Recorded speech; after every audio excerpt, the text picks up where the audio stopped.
A very good evening. You're watching News 9 with me, Akshita. Well, the weather across the nation has changed quite dramatically over the past week.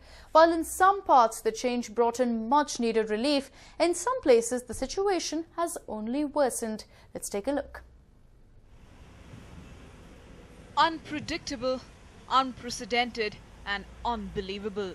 Perhaps the best words that could describe the weather across the country.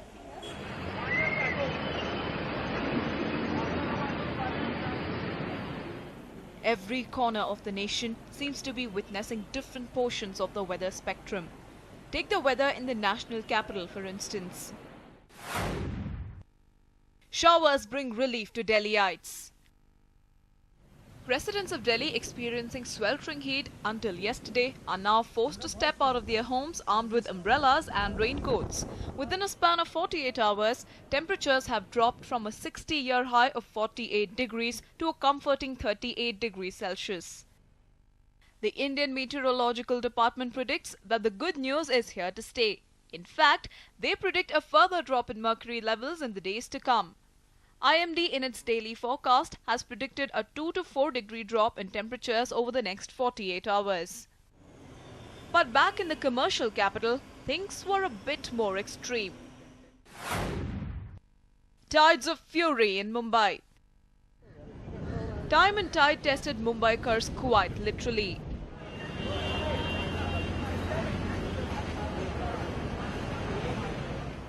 Four-meter-high tidal waves battered the Mumbai coastline, inundating most of the settlements close to the shoreline and also causing massive traffic jams.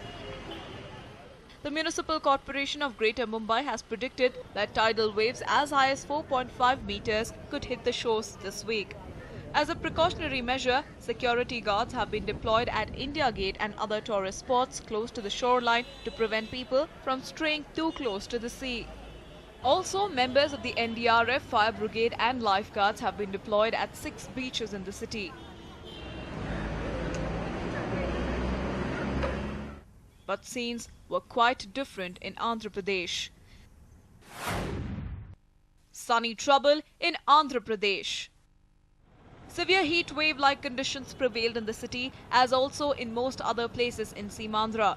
Most of the places in Andhra Pradesh recorded over 40 degrees Celsius. Daily wage workers and petty vendors had a tough time while going to work. Some complained of blisters on their face and body and even suffered sunstrokes due to extreme heat. They said that they have never experienced such high temperatures in the recent past. The Met Department has issued a heat wave warning for some districts in Telangana and the coastal areas of Andhra Pradesh for the next 24 hours. Pleasant weather prevails in Bengaluru. Back home in Bengaluru, though, the weather was pleasant. The city witnessed strong gusts of wind and light showers. Temperatures dropped to a comforting 24 degrees Celsius. A News 9 report. Meanwhile, rains also created havoc in some parts of Namma city. A tree came crashing down on the High Court premises, injuring a constable severely. In fact, we understand that the van was carrying criminals for the hearing of a case. The constable named Shantappa has been admitted to the St. Martha's Hospital. Other constables were also injured, but Shantappa's condition is very severe. Well, while the weather was welcomed by several Bengalurians, once again we saw repercussions of the same being felt by different people as the rain turned out to be a bane rather than anything else. Once more, a tree fall was reported this time near the High Court premises, and it fell right on a van that had come in from Raichur and was carrying criminals in it to go ahead and take them to the High Court for the hearing of their cases. It is understood, of course, that there were several constables inside. Several of them also got injured, but one of them, identified as Shantappa, is in a critical condition and is being treated at St. Martha's Hospital.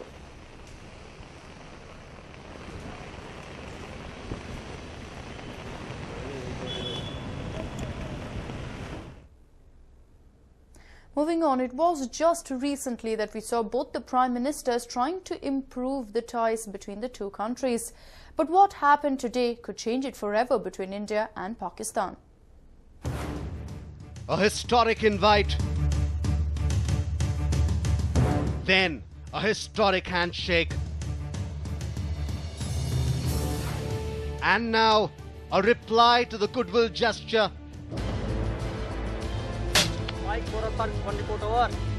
Heavy firing and mortar shelling was witnessed along the line of control in Poonch district of Jammu and Kashmir. Though there were no casualties in the incident, this has indeed raised several eyebrows. This comes right after Narendra Modi wrote a letter to Pakistan Prime Minister Nawaz Sharif condemning the Karachi attacks. Not just that, this ceasefire violation came a day before the Defence Minister Arun Jaitley paid a visit to Jammu and Kashmir. You can see ceasefire violation in Rajouri and Poonch with just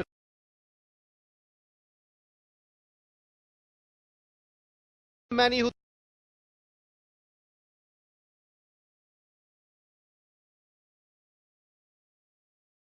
thought that Modi's invitation to Nawaz Sharif was a new chapter in relations with Pakistan. Many also criticized the same move. And now it looks like all hardliners have more reasons to criticize a historic move. उन्होंने बुलाया था पाकिस्तान के प्रधानमंत्री को, shawl भी दी थी, शॉली भी थी। अब ये वो देखें कि पाकिस्तान के इस एटीट्यूड को वो क्या नाम देंगे। अटल जी गए थे लाहौर, तब कारगिल हो गया था। आज एक बार आपने फिर बुलाया है तो ये क्रॉस बॉर्डर फायरिंग हो रही है। तो सरकार की जिम्मेदारी है कि इसको देखे और पाकिस्तान से बात करे कि इस तरीके के वाकयात हिंदुस्तान बर्दाश्त करने के लिए तैयार नहीं है।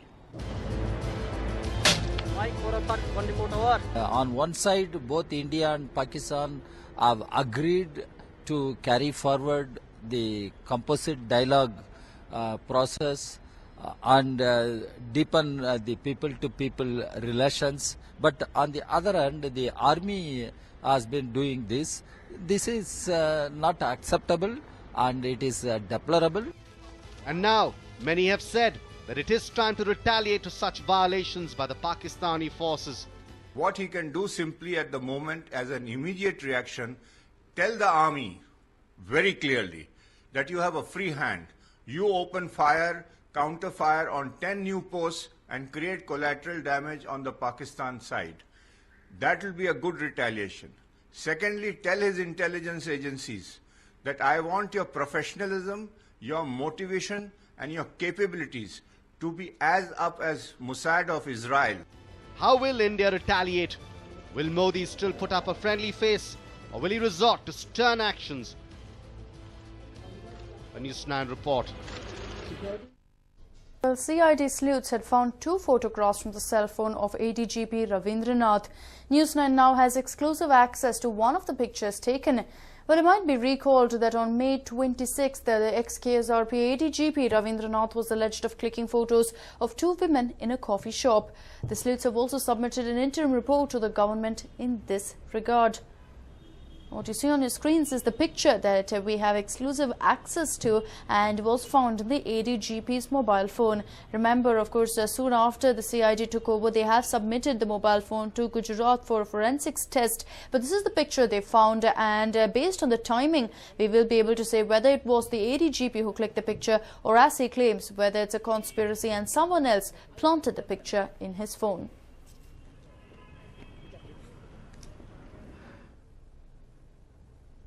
And looks like the garbage crisis in Bengaluru will continue for a while. The crucial meeting called by Chief Minister Siddaramaiah saw no consensus. Mandur residents walked out of the meeting after the government sought 6 more months to solve the crisis. KJ George, Ramalinga Reddy, BBMP Mayor, the Deputy Mayor as well as the Commissioner were also present in the meeting. So it looks like the government's inability to find a solution to the problem led to the Mandur residents actually walking out, and quite clearly it seems like troubled times ahead for the government, as there's no doubt that the people of Mandur will come together and protest as soon as the Section 144 is lifted from the area.